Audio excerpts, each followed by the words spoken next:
Hello students, welcome to my YouTube channel Decoding Economics.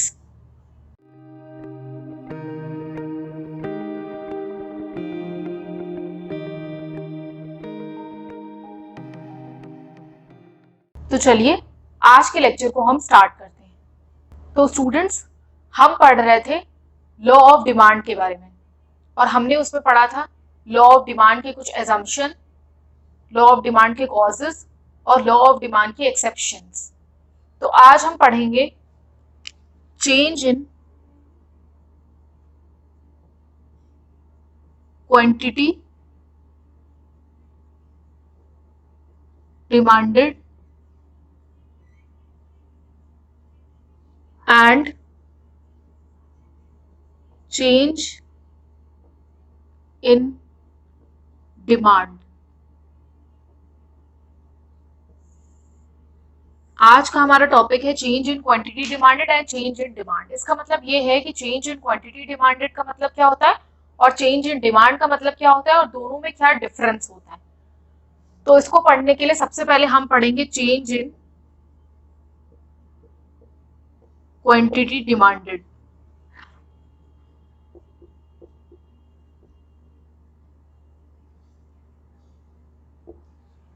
Change in quantity demanded refers to the increase or decrease in quantity demanded due to the change in price of the commodity। इसका मतलब ये है कि change in quantity demanded का मतलब होता है जब price of the commodity increase होती है या तो price of the commodity decrease करती है तो जो quantity में change आता है। कैसा चेंज आता है? जब भी आप प्राइस को इंक्रीज करते हैं, जब भी आप प्राइस को इंक्रीज करते हैं तो जो क्वांटिटी डिमांडेड है वो फॉल करती है और जब भी आप प्राइस को डिक्रीज करते हैं तो क्वांटिटी डिमांडेड आपकी इंक्रीज करती है, जो कि हमने अपने लॉ ऑफ डिमांड में पढ़ा था। There is a inverse relation between price of the commodity and its quantity demanded.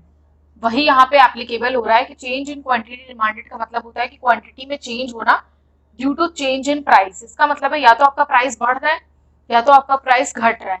अगर आपका प्राइस इंक्रीज हो रहा है तो उससे आपकी क्वांटिटी डिमांड जो है वो डिक्रीज हो जाएगी और अगर आपका प्राइस फॉल कर रहा है तो हम ज्यादा क्वांटिटी की डिमांड करेंगे और क्वांटिटी डिमांडेड विल इंक्रीज। तो ये आपका होता है चेंज इन क्वांटिटी डिमांडेड में दो केस। इसको हम एक डायग्राम के थ्रू एक्सप्लेन करते हैं।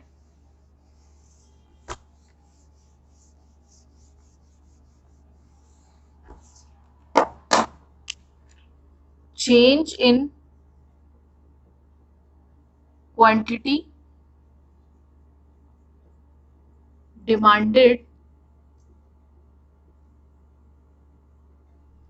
can be divided into two types, that is extension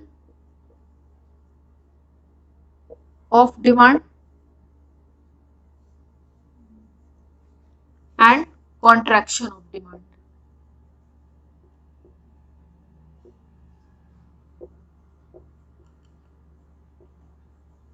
It can be divided into two types, that is extension of demand and contraction of demand।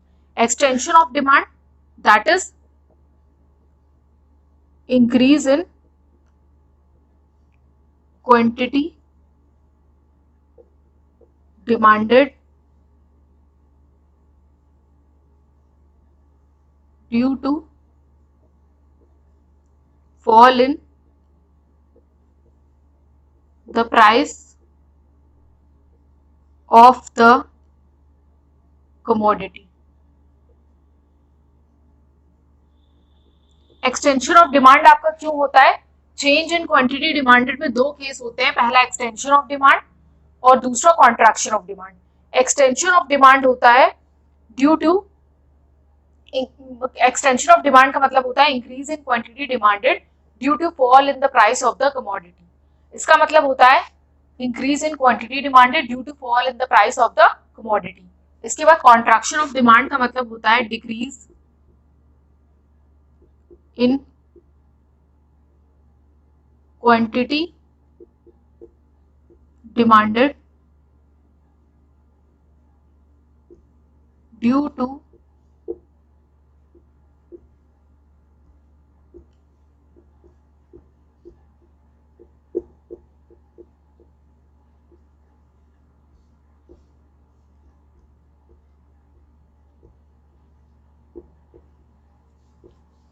इसके बाद दूसरा केस आपका होता है कॉन्ट्रैक्शन ऑफ डिमांड, जिसमें आपकी क्वांटिटी डिमांडेड डिक्रीज करती है due to the rise in price of the commodity.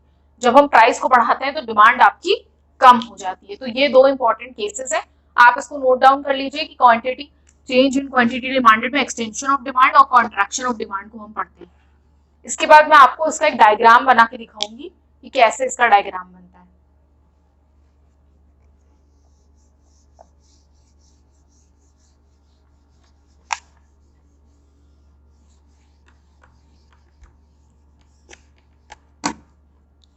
Extension of demand में आपका डायग्राम मैं बना के दिखाती हूँ। ये है आपका एक्स एक्सिस, ये है आपका वाई एक्सिस, ये है आपका ओरिजिन, यहाँ पे है आपकी क्वांटिटी डिमांडेड और यहाँ पे है आपका प्राइस। ठीक है, तो सपोज आपके इस प्राइस पर ये क्वांटिटी डिमांड हो रही है, ये है आपका curve, demand curve. Suppose this is your demand curve, इतने प्राइस पे इतनी क्वांटिटी डिमांडेड हो रही है। ठीक है, दैट इज हम ले रहे हैं यहाँ पे Q quantity and P price. हमने P प्राइस ले लिया और क्वांटिटी डिमांडेड ले ली। अब एक्सटेंशन ऑफ डिमांड का मतलब है इंक्रीज इन क्वांटिटी डिमांडेड। आपका एक्सटेंशन ऑफ डिमांड का मतलब है कि आपकी इंक्रीज इन क्वांटिटी डिमांडेड हो रही है due to fall in price. तो यहाँ पे आपका प्राइस फॉल करेगा तो क्वांटिटी डिमांडेड आपकी बढ़ जाएगी। तो यहाँ पे ये Q से Q1 हो गया, यहाँ पे प्राइस P से P1 हो गया। तो ये हो गया आपका एक्सटेंशन ऑफ डिमांड, इसको हम बोलेंगे extension of demand. Extension of demand, यहाँ पे आप देख सकते हैं क्लियरली कि जो मेरे ग्राफ में मैंने Q और P को प्लॉट किया था, उसके बाद मैंने प्राइस को डिक्रीज किया, क्योंकि इस केस में आपका प्राइस कम होता है तो क्वांटिटी डिमांडेड इंक्रीज हो गई। एक्सटेंशन ऑफ डिमांड में आप देख सकते हैं movement along the demand curve हो रहा है, movement along the demand curve. इसका मतलब ये है कि आपका पहले पॉइंट ये था, अब पॉइंट ये है, पॉइंट में शिफ्ट हुआ है, movement along the demand curve हुआ है। आपका पहले ये पॉइंट था और अब ये पॉइंट हो गया और movement along the demand curve हो रहा है। इसी तरीके से कॉन्ट्रैक्शन ऑफ डिमांड का फिगर बनेगा। ये आपका एक्स एक्सिस है, ये आपका वाई एक्सिस है। सपोज ये आपका प्राइस है और ये आपकी क्वांटिटी है और ये आपका डिमांड कर्व है। तो हमने क्या किया, प्राइस को इंक्रीज किया तो क्वांटिटी डिमांड आपकी फॉल हो गई Q1। यहाँ पे हमने प्राइस को बढ़ाया है तो जो क्वांटिटी डिमांड है वो आपकी कम हो गई है। तो कॉन्ट्रैक्शन ऑफ डिमांड में इसका मूवमेंट अपवर्ड की तरफ हो रहा है, यहाँ पे इसका मूवमेंट डाउनवर्ड की तरफ था और यहाँ पे इसका मूवमेंट अपवर्ड की तरफ हो रहा है। तो यहाँ पर आपका हो जाएगा contraction of demand.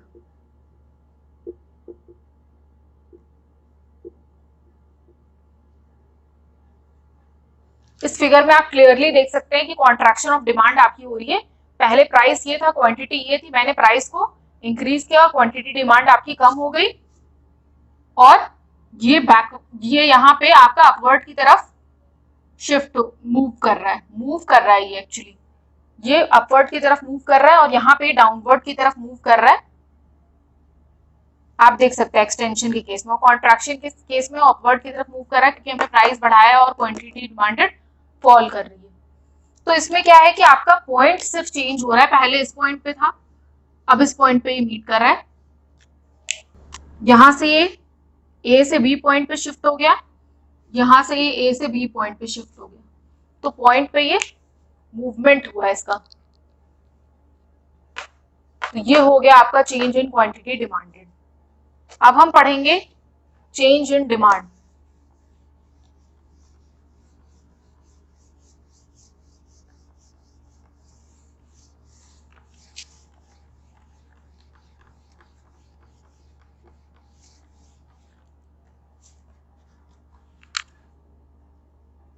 Change in demand हमारा अगला टॉपिक है change in demand. Change in demand का मतलब होता है increase and decrease in demand of the commodity due to change in other factors other than price.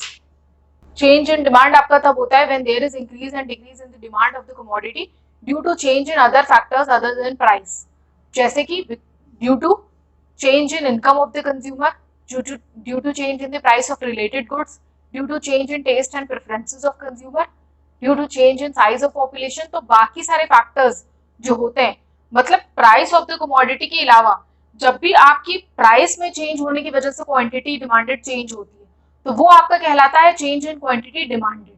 लेकिन जब भी प्राइस के अलावा बाकी सारे फैक्टर्स जैसे कि चेंज इन इनकम या फिर change in price of related goods की वजह से चेंज होता है, दैट मीन्स डिमांड में इंक्रीज होना या डिमांड में डिक्रीज होना due to change in price of substitute goods,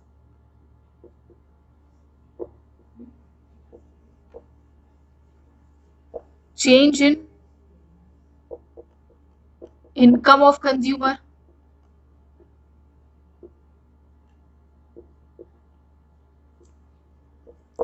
change in taste and preferences of consumer।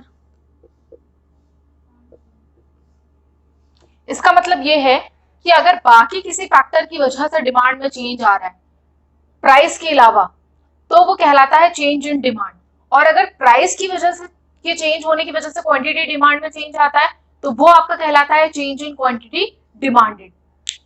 तो यहां पर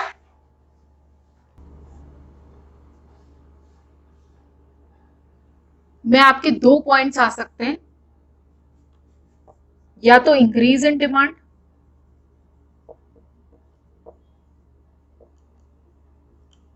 और दूसरा आता है डिक्रीज इन डिमांड।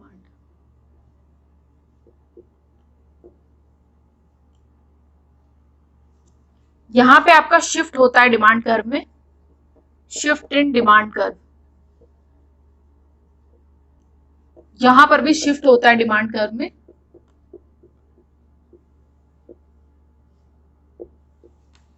ये आपका चेंज इन डिमांड दो टाइप का होता है, increase in demand, decrease in demand.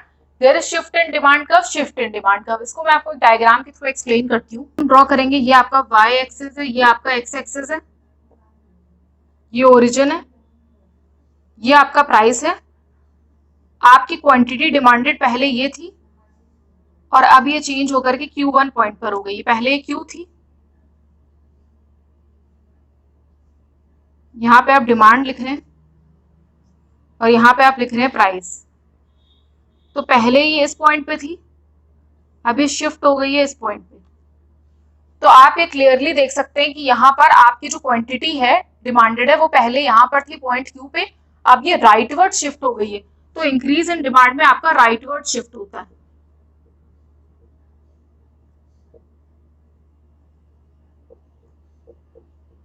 Rightward shift in demand curve. Increase in demand curve में आपका फॉरवर्ड शिफ्ट हो रहा है डिमांड कर्व में। यहाँ पे आपकी डिमांड बढ़ रही है तो ये डिमांड कर्व राइटवर्ड शिफ्ट हो रहा है। दूसरा आपका केस है जिसमें आपकी डिमांड घट रही है, ये आपका प्राइस है, ये आपकी पहले की डिमांड थी और ये अब आपकी डिमांड कम हो गई है। तो पहले आपका कर्व ऐसे था और अब आपका कर्व ऐसे है। तो ये यहाँ पे आप देख सकते हैं ये आपका डिमांड कर्व था और ये D1 ये आपका पहले वाला डिमांड कर्व था और यहाँ पे ये डिमांड कर्व आपका बैकवर्ड शिफ्ट हो गया है। यहाँ पे आप देख सकते हैं ये आपका प्राइस है, प्राइस आपका कांस्टेंट है, प्राइस में कोई चेंज नहीं हो रहा है। हमने क्वांटिटी को Q से Q1 कर दिया, जब क्वांटिटी को हमने कम किया तो आपकी डिमांड भी कम हो गई, D से ये D1 डिमांड कर्व के पॉइंट पर आ गया। तो यहाँ पे आपका जो शिफ्ट इन डिमांड कर्व है ये लेफ्टवर्ड शिफ्ट है।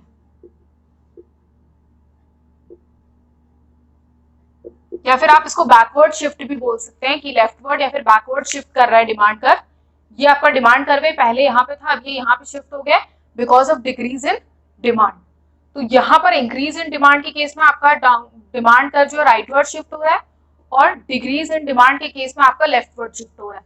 अब ये इंक्रीज इन डिमांड और डिक्रीज इन डिमांड कैसे होती है? इंक्रीज इन डिमांड आपकी तब हो रही है जब आपके प्राइस ऑफ रिलेटेड गुड्स जैसे प्राइस ऑफ सब्सटीट्यूट गुड्स में चेंज आता है, या प्राइस ऑफ कॉम्प्लीमेंट्री गुड्स में चेंज आता है, या आपकी income of the consumer, suppose income of the consumer बढ़ गई तो आपकी डिमांड भी बढ़ जाएगी, इनकम ऑफ द कंज्यूमर कम हो गई तो आपकी डिमांड भी कम हो जाएगी। टेस्ट एंड प्रेफरेंसेस में फेवरेबल चेंज आएगा तो आपकी डिमांड बढ़ जाएगी, टेस्ट एंड प्रेफरेंसेस में अनफेवरेबल चेंज आएगा तो आपकी डिमांड कम हो जाएगी। लेकिन अगर प्राइस में चेंज होने की वजह से डिमांड चेंज होती है तो डिमांड कर्व में शिफ्ट नहीं होता है बल्कि movement along the demand curve होता है। जैसे कि मैं यहाँ पे एक ड्रॉ करके बता दूं आपको, तो अगर ये था तो अब आपका ये हो गया है, तो यहाँ पर आपका जो डिमांड कर्व है जब प्राइस में चेंज होने की वजह से होता है तो आपका movement along the demand curve होता है, जब प्राइस में चेंज होने की वजह से क्वांटिटी चेंज होती है। लेकिन यहाँ पे आपका shift in demand curve show हो रहा है, राइटवर्ड शिफ्ट हो रहा है और लेफ्टवर्ड शिफ्ट हो रहा है। तो ये स्टूडेंट्स हमने यहाँ पे पढ़ लिया है what is change in quantity demanded and what is change in demand. ये बहुत इंपॉर्टेंट टॉपिक था आपका डिमांड के अंडर। तो स्टूडेंट्स आज के लिए इतना ही। आई होप आपको आज का लेक्चर मेरा अच्छा लगा होगा। अगर आपको मेरा ये वीडियो पसंद आया तो प्लीज इस वीडियो को लाइक करिए और सब्सक्राइब करिए मेरे चैनल को, and don't forget to press the bell icon so that you can get updates whenever I upload a new lecture. And for more flowcharts and information you can go to my Instagram page जिसका कि link मैंने description box में दे दिया। So thank you class.